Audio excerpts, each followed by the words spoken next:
So hello guys and welcome back to my YouTube channel भाई. So today is the book series of two booklet और भाई booklet का नाम था 48 laws of power. तो भाई इसमें मैंने दो चीज़ें आज मैंने पढ़ी थी जो मैं आपके शेयर करूँगा. पहली चीज़ तो ये है कि भाई लॉ नंबर 4 कहता है कि always make your in absence let your aura speaks. मतलब क्या होता है मैं बताता हूँ. मतलब कि आप कहीं पे हो नहीं, फॉर एग्जांपल आप कहीं पे गए हो, चाहे आपको है कि हाँ भाई मेरे जो ग्रुप है उसमें उसमें मैं मेरी गैर मौजूदगी में भी मेरा एक एब्सेंस होना चाहिए बहुत पावरफुल, ताकि मेरे वर्ड्स वहाँ वो ना बोल पाए. समझ रहे हो. तो ये होता है लॉ नंबर ये 8 कहता है. लॉ नंबर 8 कहता है कि all in always speaks your aura more imagination than your words. मतलब जहाँ पे आप नहीं हो वहाँ पे भी आपकी बातें होती रहती हैं उस चीज़ के बारे में. तो ये होता है, ये लॉ नंबर 8 कहता है कि आपके जो इन एब्सेंस भी होता है वो भी आपके लिए बहुत ज़्यादा उस टाइम पे काम कर सकता है. ठीक है. और भाई दूसरी जो है कि ये होता है लॉ नंबर 4, वो ये कहता है कि never speak through your actions, never speak through your words. ठीक है. हमेशा अपने वर्ड्स को उतना नहीं होता है, हमेशा speak through your actions, let your action speak. मतलब उससे जो दो चीज़ें फ़ायदे होते हैं.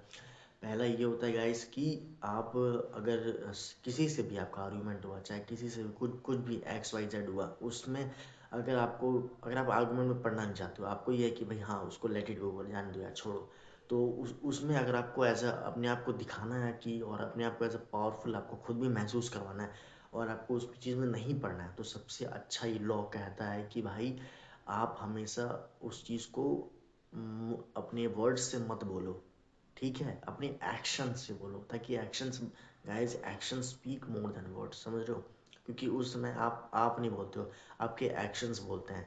तो हमेशा ये होता है कि अगर आप कोई भी पार्टी में जा रहे हो, चाहे आपका ये होता है कि भाई मेरे को सामने वाले बंदे से मेरे को बिल्कुल कुछ नहीं चाहिए भाई, मैं पीछे हट जाऊंगा, लेकिन वो बंदा बोलते रहेगा. लेकिन भाई उसमें ये होता है कि अगर आप उसमें आर्गुमेंट में नहीं पढ़ते हो ना, तो उसमें आप सीधे उस बंदे को दिखा देते हो कि भाई मेरा वैसा नहीं है, मैं नहीं पढ़ना चाहता इस आर्ग्यूमेंट पे, तुम जाओ करो. तो मतलब उसमें आप दिखा देते हो सिंपली कि भाई मेरे जो वर्ड्स है मैं उनको बिल्कुल वेस्ट नहीं करूँगा, मैं अपने एक्शंस पे प्रॉपर कमांड रखूँगा. तो ये होता है, ये लॉ नंबर 4 कहता है. और लॉ नंबर 4 भाई हमारी डे टू डे एक्टिविटीज़ में भी पार्ट होता है. समझ रहे हो बात को. तो यही चीज़ होता है, यही चीज़ हमें वो चीज़ सिखाती है हमें कि कैसे आप आगे बढ़ के अपने आप को डिफेंड भी कर सकते हो और कैसे आप एक तरीके से एक सामने वाले बंदे के लिए एक बाउंड्री सेट कर सकते हो. समझ रहे हो. ये कहीं भी हो, आप कॉर्पोरेट में, normal day to day life में, एज अ कहीं पे भी आप बैठ रहे हो तो वहाँ पे भी हो सकता है. तो ये दो बहुत पावरफुल होता है, बहुत ज़्यादा बढ़िया पावरफुल होता है.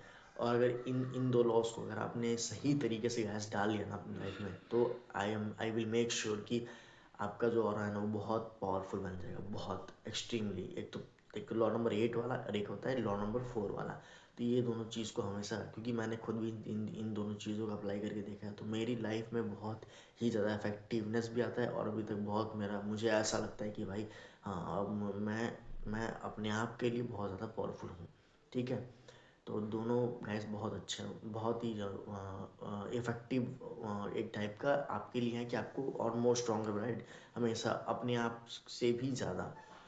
तो और गाइस अगर आपके कुछ दिमाग में आ रहा है कि आपको कुछ शेयर करना, तो आप मुझे शेयर करिएगा प्रॉपर कमेंट में, आप मुझे बताइएगा. और guys like share and comment करना मत भूलना. ठीक है. ताकि मैं आगे आपके लिए अच्छे अच्छे न्यू थॉट्स एंड वीडियोस ला सकूँ अपनी यूट्यूब फैमिली के लिए. तो stay tuned guys. Thank you and have a great